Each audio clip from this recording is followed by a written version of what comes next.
All the stuff Taylor does, I'm like, oh yeah, I can see Skitter forming. Like, yes.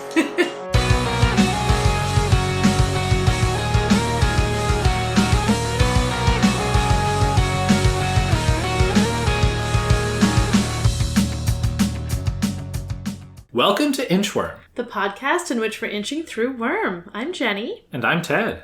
And this time we read Buzz. Is it 7.3? That's is that what right. It is? Great. More Bitch and the Dogs and Taylor with bonus Nazis. Yes. This was a great chapter. Really enjoyed it. It was such a good chapter. You know, going into the chapter, I sort of knew what was going to happen on a reread. Like, I don't know that this moment stands out as like a great moment in Worm, but it was chapter was so good. Yeah. Some just really satisfying combat. I was going to say low stakes. It wasn't low stakes, but it was sort of a smaller combat. But yeah, it was lower stakes, heightened in some ways. Right, they certainly could have died. Yeah. Should I tell you what happened in this chapter? Please. Then we can talk about all the fun stuff. So, Taylor comes back with food. She is worried because she feels like a lot of the bad stuff that has happened to the Undersiders has gone down around noon.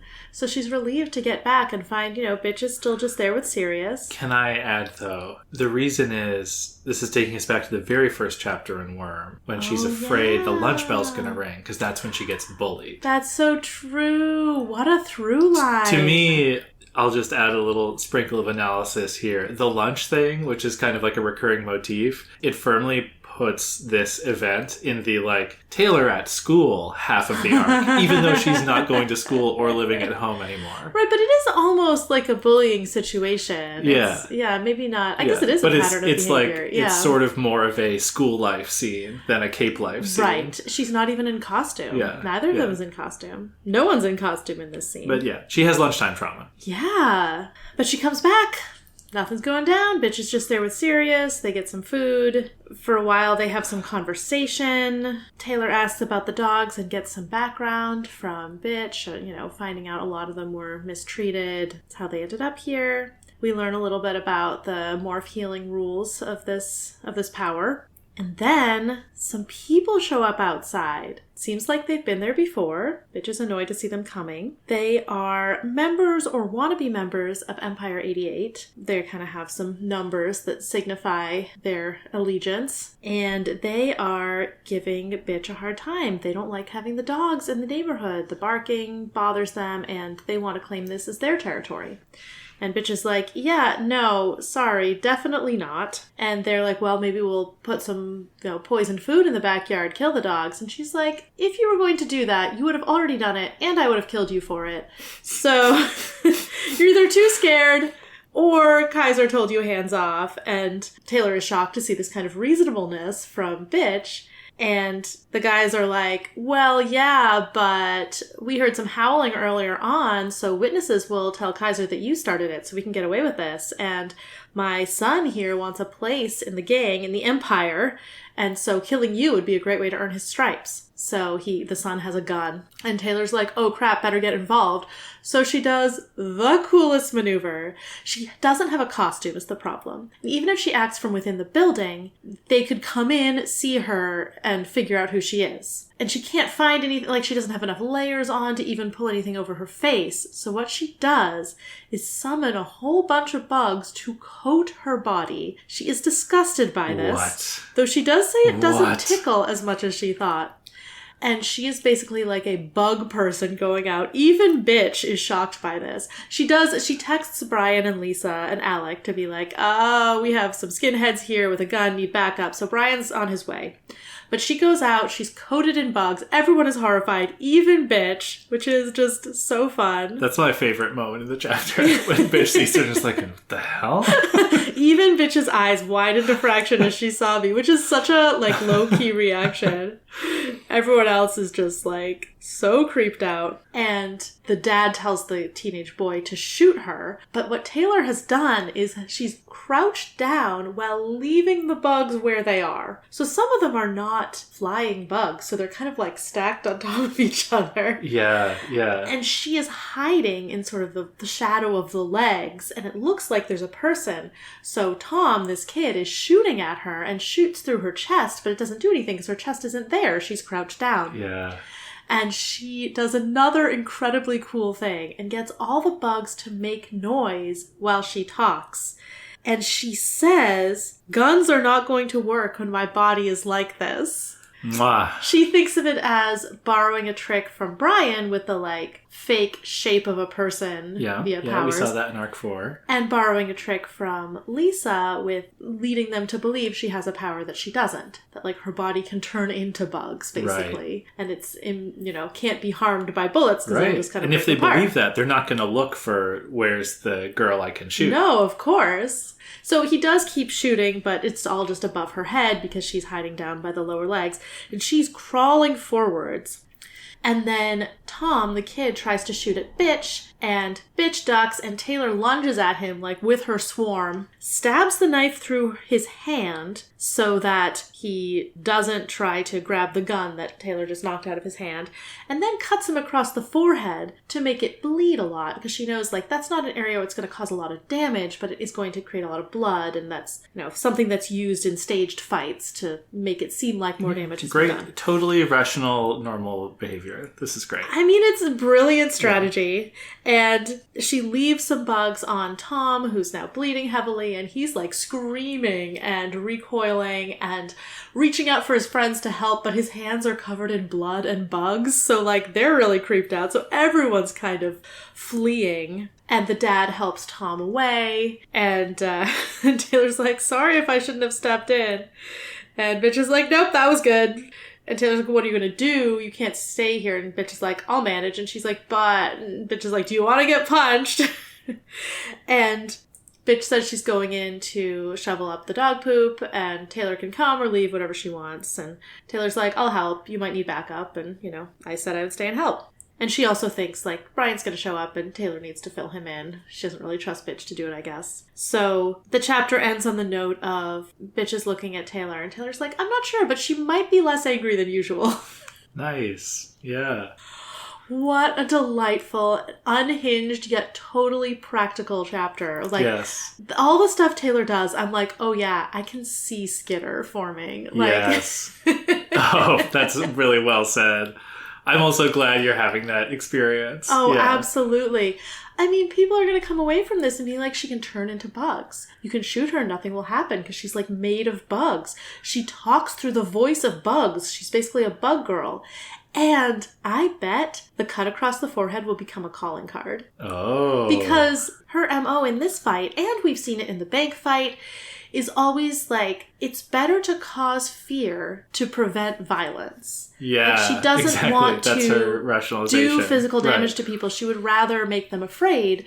Like, she's like, if I can scare all these people enough, then they might back off and, no one will get hurt. Yeah. And I think the cut on the forehead is a great way to do that. Yeah. Because it seems like a lot of damage has been done. There's a lot of blood. People will get freaked out. Yeah, I think she's going to do that one a lot. It's just, I mean, great theory. Great to start us off with a good prediction. The thing is, one, it's like the creative use of her powers comes first. And that's I was cackling. I was yes. clapping, cheering in my head. Like, it's so satisfying to read the way that, she's coming up with all of this stuff.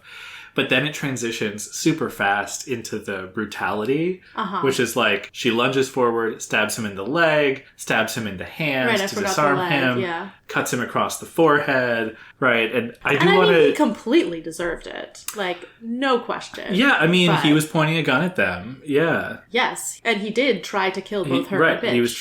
He was trying to kill them. I guess he was trying to kill Bitch when Taylor did that damage. Right, and that's actually a great note, that she doesn't lunge into attack mode until Bitch is threatened. That's true. Right. He's actually shooting at Bitch. Right, so she is directly doing it. But I do want to read just some of the bits, because it's really good writing, and it's just... I mean, it's Skitter. So this is the way that she rationalizes it. It was more brutal an approach than I might have liked, but as I interpreted it, any effect I generated by injuring him like this would hopefully prevent others from joining the fight and would lead to less people getting hurt in the long run. I didn't like Kaiser's followers. I had zero respect for them. But I didn't want to see them torn apart by bitches' dogs. Yeah, this is, like I said, and I connected it to the forehead thing. I think it's more directly connected to her Skitter persona, which is so terrifying. We've seen already. We've talked about the Undersiders being terrifying. Yeah, and she's leveling that up. And I just want to read then this bit. Tom, still mindless with pain and fear, jumped at that command. She probably said, like, get out of here. Mm-hmm. He tried to pull himself to his feet and failed, falling to the ground again with a ragged scream. When he reached out, imploring his friends for help, the skin of his hands and face were almost completely covered in bugs and blood. It did a lot to help spook the rest into a retreat. Which is Taylor's goal, so good job. Yeah. I mean, it's so scary. Yeah. And the rationalization, it is totally rational. Yeah, I see where she's coming from. Fight. Absolutely. She didn't start it. She didn't enter it until it had escalated to a point where she's like, oh crap, people are going to get killed in one direction or another. But it's still like, it is very effective to like stab him through the hand in order to disarm him. It's interesting just that she like thinks of doing that and carries it out so effectively. I also think it is intentional by Wildbow that we had Kaiser stabbing the ABB goons through the hands and feet back in Arc 5. And this paints to me as like a similar thing. Of course, in the circumstances. Is completely different. Right. But it is a similar level of brutality. Yeah. And the same thing with like doing additional damage, making him bleed more in order to increase the psychological effect that it has. It just like, it really doesn't sit well with me. Oh, it sits great with me. I love it. I think this is a great strategy. I see the motivated reasoning, but maybe I'm just too used to sanitized Hollywood violence where you can disarm people and, assert your superiority in another way. No, I mean, it makes me think of I think this is a trope in Person of Interest where, you have the like CIA assassin. I don't know if he was an assassin. He was a spy who is now working for this like guy who doesn't like violence. And so what he does is he just like shoots all the bad guys in the kneecap, which is like, I mean, they're never going to walk again. Yeah. Like, I mean, not unassisted anyway. And, like, they're going to lose a lot of blood. Maybe they'll die anyway. Like, it's really wild that that's like I'll just shoot them in the kneecap. Like, right. What she's doing is much, much milder than that. And I really feel like this isn't to say it should sit well with you, but it really is in accord with everything we've seen from Taylor so far. Like this. Oh, absolutely. This is so her.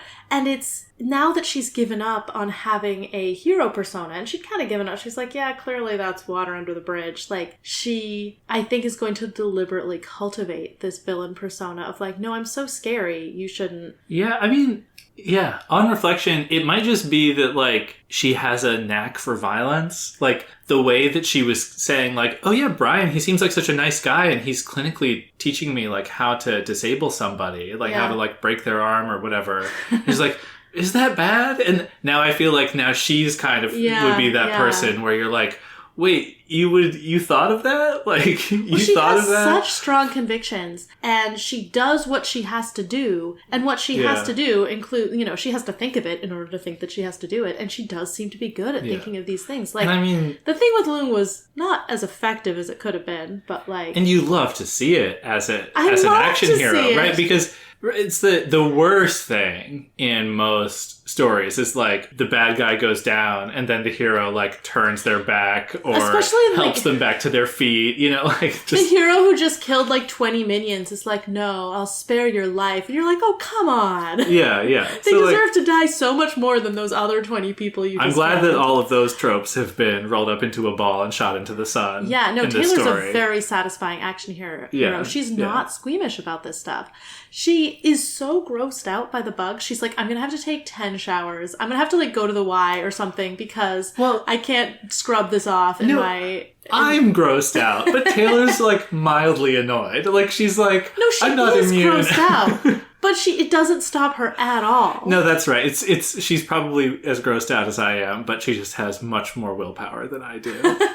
Well, she's just swayed by the necessity of the moment. She's in this intense, adrenaline-laden situation. And this also, this makes so much sense of why she wouldn't go after the bullies. If she knew that this is who she probably hadn't seen herself in this kind of combat situation before, but I guess she probably had a sense of how she reacts in general, how she thinks, right. how she imagines situations going. Right. Of course she's not going to unleash herself on the school bullies, because this is she will not stop. She'll go to such lengths to achieve what are, somewhat reasonable objectives. Right. Yeah, and she chose not to do that with the bullies. But with these guys, absolutely. Yeah. And that's just a fascinating way to think about it. The sort of her strong morals coming from a sense of how dangerous she is. Yeah. Right. I would say I don't think there's anything that we've seen in the text so far that suggests she knew she was this person. I feel like we've been on this journey of discovery along with her. But she probably has a gut instinct about that she would go carry, as she said. Yes, I think she does have that. Also, I'm not sure that she knew she was this person so much as she thinks this is the kind of thing that situations demand. Yes. I don't think it's so much she hadn't discovered. Right. I think she kind of thinks anyone would do this. Yes. And so she's not going to do it. Yes. That's absolutely what it is. That's absolutely who she is. I love that. Yeah, of course anyone in this situation would use everything at their disposal, including fear. Right. And incapacitate and terrorize this guy to reduce overall violence. Yeah. No one wants to see these skinheads get mauled by a bunch of monster dogs. I mean, I wouldn't hate it, but bitch probably wanted to see that. I also, since we're talking about this, another connection I made is I feel like this is related to the lesson Brian was teaching in the first chapter of this arc, where she's like, I don't know what to do because whatever I do, you're going to beat me. Mm-hmm. And he's like, well, you could kind of look for a weapon, escalate things, or you could just wait to see what I'm doing. Yeah. And we were thinking maybe it's learning about wait and see. But in this situation, it's look for a weapon. Bitch is the one who's kind of they're here, they have a gun, but she's keeping it very calm and just trying to de-escalate. She's trying to be scary, but she's not trying to escalate and cause a fight. True. Right. And Taylor's the one who's okay, getting into action mode, get all my tools, get ready to go. And, she says at the end explicitly, I'm worried that I might have made things worse by coming out and seeming so scary. Yeah. And Bitch is no, it was good. They were going to it was good working up that the you courage did to shoot me. Yeah. But it was just interesting that we had that beat of well, you could escalate or you could wait for the other people to make a move. Yeah. And in this situation, Taylor's no, I've got the plan and I'm gonna see where it leads. It's really fascinating to me that we see this incredibly level-headed side of Bitch while Taylor's being such a crazy bug storm of a person. Yes. Because Bitch, Taylor says in the narration, she's I was shocked to see the side of Bitch. And we've seen Bitch be eager for a fight. I'm not actually sure. Yeah, what do you think is behind this in this what moment? We've heard, the information we've gotten about Bitch being sort of wild and off the handle and stuff, it's all from other people. Yeah. That's all from the other undersiders being yeah, she's so tough to handle, all that. And I don't think we've actually seen her do anything unreasonable. Yeah. Even the fight with Taylor at the beginning, that was she wanted to challenge her. She didn't want her to be in the group. She wanted to establish dominance. And once the outcome was clear, Bitch did back off. Yeah, I feel her in the fight with Loon, there was is she coming back to fight even though it's a lost cause? There were a couple of beats there where but it wasn't completely reasonable to come back to try to save Taylor. Yeah, you got the people to safety and now come back to try to save your teammate from the dragon. I think a lot of what we've seen from Bitch that seems unreasonable is her being aggressive in situations that don't call for it. Yeah. This situation, I think, was very clear to her. Yeah. It was easy for her to interpret that, these people are trying to attack me. Yeah. And so, there was none of that, needing to be aggressive to cover up lack of understanding. There was no, misplaced aggression. She was responding appropriately to the situation. Yeah, that's fascinating. So what I was going to say about it is, maybe one of the differences is like, this is her home. This is her pack. Mm-hmm. She's more motivated. She has stakes, yeah. Because of the stakes here. But I actually think your take is also really good. And just thinking through some of the action here, she goes out, is standing her ground, and like shots are fired, and she's just talking and like not escalating things. And what we know about Bitch is that she's incredibly good at body language. Mm-hmm. I'm sure she knew that it had not escalated to the point where he was going to shoot her. Yes, so she was actually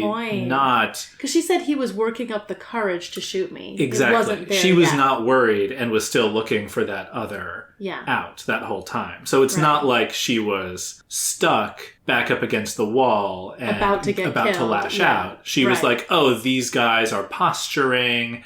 I'm picturing two dogs meeting in the woods and kind of like circling around each other. Going to be a lot of bared teeth, maybe some snarling, but probably both dogs just want to go their separate ways. Yeah, and she does the snarling, but she is trying to get them to go their own way. Yeah, I think Bitch is just a much more reasonable person than anyone gives her credit for. And we've talked about this before. That's kind of what Lisa said, or at least it's the obvious conclusion from what Lisa said at the end of the last arc. It's not clear that Lisa has drawn that, or 2 arcs ago. It's not clear that Lisa has drawn that conclusion, but... Yeah, no, probably not. I just love Bitch getting to play the straight man to Taylor in this chapter. Oh my gosh, it Taylor being so unhinged. Funny. Again, there's so much good writing in this, but like when she stumbles out in her new bug form, Jesus fuck! A 20-something skinhead cursed as I move to Bitch's side. I had a vague sense of what I must have looked like. A tower of swarming insects with vague human definition to it, giving the loose shape of a head with vague indents in the face where my eyes were. Even Bitch's eyes widened a fraction as she saw me. The hell? She muttered. That's such a strong reaction from her. Yeah. It reminds me of like any great action movie, you know, like Snake Plissken or Solid Snake, just like a big, beefy Kurt Russell type being like, just like slightly ruffled when something absolutely unhinged is happening. Yes. There's also a moment where she, after the skinheads leave, she just kind of like says fuck under her breath. And I'm not totally sure why, like if she was worried about being caught or like just reacting to Taylor in this moment. Like, but I really love that you think of Bitch as being the wild one. And in this chapter, she is not. It reminds me of, I remember, this is so random, there's one episode of The West Wing where Matthew Perry was on, and like, you know, I see him so much as Chandler, but he was on as just like a guest star. He was being like a very reasonable person, and he was talking to Josh Lyman, Bradley Whitford, who's like, you know, one of the main characters of the show. And Josh was the one who was like, he's the Chandler in the situation. Yeah, he was the Chandler in the situation. I was like, whoa, this is so trippy. And it's like, great role reversal. It's awesome. And it is true that, like, I mean, that's a specific circumstance, but like in systems, when one person moves in one direction and the other person usually has to counter. Yeah, like you see that in all sorts of relationships. And Taylor was being, well, Bitch was being the really reasonable one, so I guess Taylor moved in the extreme direction. Yeah, I mean, it's so good. So what's going to happen next is that these guys will go back to Kaiser and be like, do you know what the Undersiders did to us? Yeah. And Kaiser is going to mount up and say, like, I'm sorry, this was uncalled for and inappropriate. And the Undersiders will have to choose whether or not to back down, and they will not. And I mean, especially as Bitch is involved, and she'll be like, no, your guys started it. This is our territory now. We won. Yeah. Go away. Yeah. And I think that's going to set off a lot of the Empire 88 action in this arc, which is what I anticipate for this arc, because they have been singled out as the remaining enemies for Coil and his coalition. And I think we're going to be working on taking them down. I wonder what effect this is going to have on Bitch's determination to not join Coil's gang. Yeah. So on the one hand, this kind of thing would show that she needs them. If she wants to keep doing this dog thing, like, she is vulnerable, she needs other people at her back. And I mean, that's even one thing she says to them. She's like, you know who I am, you know who I work with, like, who I belong to. Like, you really want to do this? So I could see that pushing her towards Coil, but I don't think she would want that to push her towards Coil, so I think that might actually make her double down. Yeah, that's interesting. So I don't know. There might have to be some other. Well, that's sort of the note process. we leave it on. Taylor's like, well, they're going to come back, like, obviously. Yeah. And, like, you should move. You should retreat. Yeah. Right. And she does not want to back down. Yes, exactly. But I was thinking the whole setup here, the impression that I was left with is that what bitch wants is, like, to be left alone. Yeah. But that's not realistic. Yeah. Here in these circumstances with these resources, right? There's a little bit of like, oh, well, we heard one of those monster dogs howling earlier, and that gives us an excuse to come beat you up. But like, they were just, you could sort of say like, oh, that's another unintended consequence thing where they heal the dog and then this happens. But they were looking for an excuse. It would have happened anyway. But bitch is enough of a threat, like just by having this territory, she is a target, and she's a nice prize, I guess, for people to come and beat, because she's so scary. If you can beat her, that's good for your rep. Right. Kill an undersider, yeah. And bitch is holding territory here. This is something that she's actually already doing that the rest of the undersiders are not. They have a building. Right. She has a bigger building here, but like it really is kind of like holding turf because it's sort of public and open. And like, right, you can see all the dogs. That's what they'll be doing if they say yes to this offer, is they'll have much bigger territory, but the job will be when the skinheads roll up to cause trouble, you're going to have to deal with that. Right. So tough job. Be interesting to see. Right, I could see bitch not wanting that work. Yeah. Like, Coil has offered to... Basically, if Coil gets her, like, staff and stuff, she'll probably be able to spend less time with the dogs, which I don't think is what she wants. That's true. So, I don't know. That might be something that she's thinking. Yeah. But, I mean, she is very unhappy with the shelter system, so... Or, actually, I guess not with the shelter system. She does have problems with that, but, like, dog owners. Yeah. Well, we learned she has a network in the local shelters, which I was like... Which is amazing. How does bitch have contacts? She connected with these people about dogs. Like, they're almost minions. Like, I'm very impressed. Well, yeah, she has, like, colleagues who also work with dogs on a volunteer basis. Yeah, incredible. I was so intrigued to hear about the healing rules for Bitch's power. Oh, yeah. Yeah, very much channeling this sort of, like, how does morphing work to restore your body? Like, if you get a haircut, will you morph and then, like, demorph with a haircut, even though it's not in your DNA? Right. Which was always, like, a little bit arbitrary in Animorphs. And in this, bitch can heal dogs, but if there's been damage done, a while ago, she can't undo it. Right, because Angelica has the injured eye. And this other dog, Bullet, has like an injured shoulder. But yeah, Brutus or Judas, when they lost an eye fighting Loon, they had it back. The eye came back. Bitch says, Lisa said it has something to do with me making a blueprint. It's babble to me. All I know is that it doesn't help older health problems. It gets rid of disease and cancer and parasites, and most damage they take when they're big. That's all. Yeah, that's pretty good. Yeah. Making a blueprint, like, when you grow them and then grow them back, I guess she's made a blueprint of what they are like when they were small, and she puts them back to that. I mean, that's just so cool. Yeah. It's also, part of me is just like, I wish I was a fly on the wall when Lisa is delivering this exposition, because I know bitch caught like 5% of it. Blueprint, huh? Okay. But yeah, Lisa must just know so many fun facts. It's like the Brian's power works on radiation. She just wants to talk about them all the time. Yeah.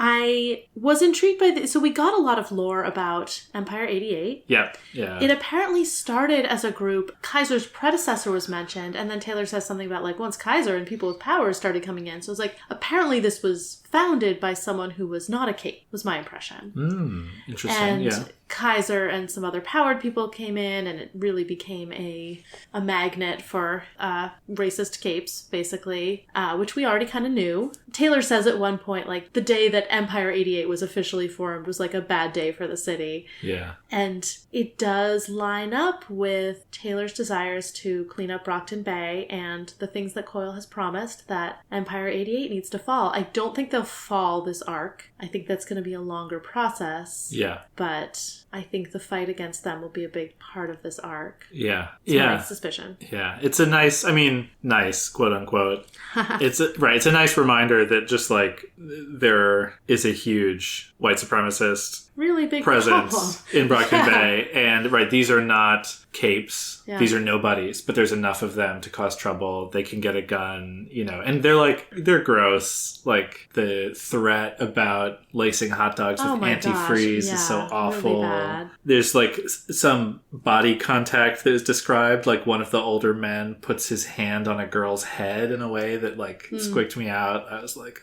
these people just seem really gross. It really makes you think about the ABB and what they were formed for. I don't know how long they've existed, but it sounds like Empire 88 goes back a while, and you can see why Lung might want to start a Pan-Asian gang, and it really casts, like, the fact that ABB was the first gang to fall. There's some circumstantial reasons, but it's like, it kind of sucks that Taylor and her friends, like, helped the white supremacist group take down the Asian gang. Yeah. As, like, the first thing that happened. And, I'm looking forward to the white supremacists falling. Yeah, absolutely. There's not a lot in this chapter to connect it back to the ABB stuff. I do feel like the optics of what you just described does make it easy to, like, look at the plot of what we've read so far in Worm and kind of bounce off of it. And one of the reasons, I think, is we haven't really gotten a good inside look at the ABB the way that we did in the Purity chapter. Yeah. And I think something that I feel like would have helped is, like, if we had, it would have been awful to read or whatever, but a moment from the perspective of the boy who was killed by Bakada back in Arc 4, or, like, some other kid in Taylor's school who's being recruited by the gang, or, like, just some opportunity to illustrate what it's like from a more civilian perspective. That might not be what the story needs for kind of other reasons. You don't think that moment in Lung's head in the birdcage was enough? I'd also say, I believe I've seen Wild Bow say the portrayal of Empire 88 is probably something he would want to tweak. Oh, that's interesting. Okay. From the various criticisms along these lines that he's heard over the years. How it shapes Not that there is an imminent edit pending, but I think that's something that's been acknowledged. Yeah. I was really worried. So they're wearing, like, the number 83, which is, I guess, like, their alphabet code, and Taylor's like, okay, that would be HC. Heil Christ? She's not sure, like, what it means. And I was like, oh no, what if it's Coil? What if, like, he's, like, recruited skinheads? I think based on how this chapter went, that is not the case. Like, they seemed pretty opposed to bitch, and they were answering to Kaiser. That is the answer. I think it's just putting some unsureness because she's not an expert. Yeah. It would be weird to have her do a Wikipedia I thought there was going to be a twist. Yeah. That makes sense. So I'm relieved that they're not Coil's minions, because that would have complicated the plan to join up with Coil, which who knows if we will. I predict that we will. But it's fun to have bitches' resistance as an obstacle. Yes. Yeah, can you imagine if they'd all just said yes, and they're like, well, guess we'll wait a week. I was just looking at my notes. I wrote down that, like, Taylor is like John McClane in this chapter. Like, the thing is, when she decides to spring into action, she takes off her shoes so she can, like, creep around on the inside quietly, and then returns to put her shoes back on before... Die Hard in a dog warehouse. Yeah. And it's also, I mean, we've talked about how tightly written this is, but just the not having the costume is such a great way to take the low stakes of the fight and just make it tense immediately.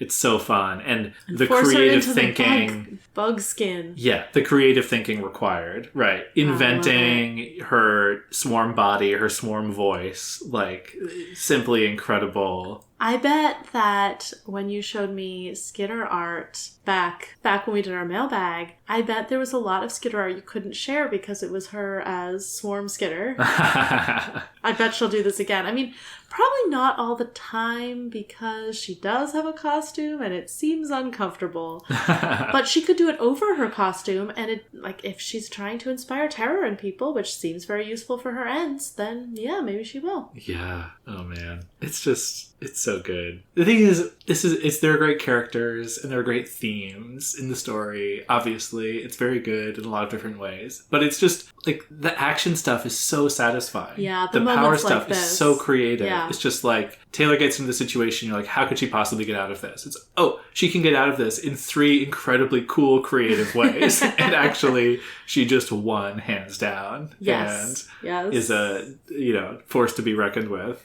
It's so good. It's so good. One other connection I made, just going back to Bitch not realistically being able to rest easy here, was the motivation that this kid is going to make a name for himself. He's going to get entry to the gang by killing Bitch. It reminds me of Alec and Heartbreaker, what we learned about him a couple of chapters ago. The sort of the way this poor kid. the violence and murder is used to kind of create criminal solidarity. Right. Like, at a certain point, it doesn't matter if you're also a victim if you become a perpetrator. But, like, this kid is probably a victim. Like, his father is like, I want him to join the gang, and he's going to kill someone to do it. Right. Yeah, and he doesn't come across sympathetically at all. But no, there not is at that all. little pang of, like, You're the like, social you were pressure. raised by this guy. Uh-oh. Right, exactly. This is Aster in 12 years or whatever. Oh, no. No. Purity will never let that happen to Aster. Aster will just marry someone like that. I had a couple of just quick thoughts about Bitch and Taylor. Right, the beginning of the chapter we didn't really talk about because it's just like a nice character moment between them. Mm-hmm. But there was another bit of like, Bitch is basically like, you shouldn't own a dog because you said that dog was pretty. And Taylor's like, come on. Rach. Yeah.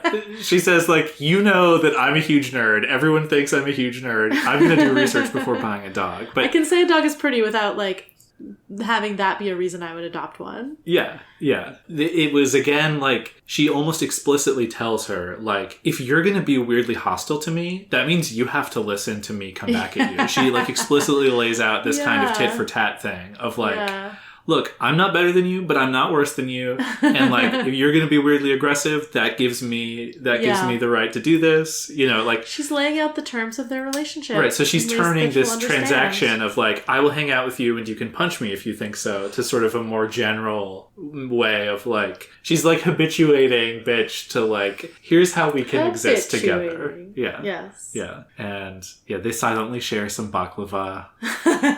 Yeah, it was nice. She's like, neither of us is a conversationalist. Me because I'm too awkward, and Bitch because she's, well, bitch. Yeah. And then we just sort of end the chapter on that, like, Taylor starts to give unsolicited advice of like, well, maybe you should move, and Bitch starts to get really hostile about it, and Taylor manages to back off. Yeah. It's like, I'll stay and help you. Yeah. Right. And earlier, Bitch is saying, like, she's saying some stuff about like, well, what if dogs had trigger events? And like Taylor initially is like, she's gonna actually and like throw out a couple of like points, and then she's like, no, actually I should just say I just don't need to comment on this. Yeah. Right. Like, I'm not gonna, I'm gonna do solidarity instead of intellectualizing. Honestly, it would be awful if dogs had trigger events. That would be a nightmare. Well, yeah, and Bitch is saying, like, well, maybe people would think twice. But that's true. But I feel like, I mean, it's from Taylor's perspective, but I feel like she did pass a test at the end of the chapter. I think so. Yeah, I mean, she was also so cool and scary in a way that I think Bitch probably appreciates. Yeah.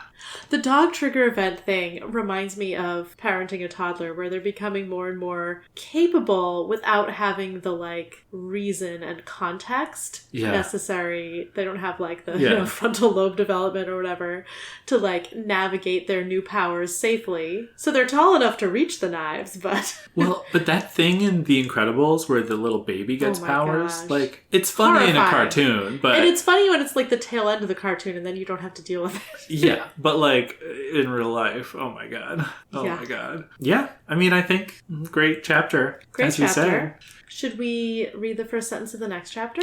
I think we should. I feel like I've already predicted stuff for the arc. Yeah, I think Brian will show up in the next chapter. I think Bitch will be annoyed that Taylor called Brian. Well, Taylor told her in this chapter, but yeah. Oh, okay. Yeah. I'm glad it won't be a surprise. Good. And here we go. Brian arrived as Bitch and I were... shoveling dog poop. Probably.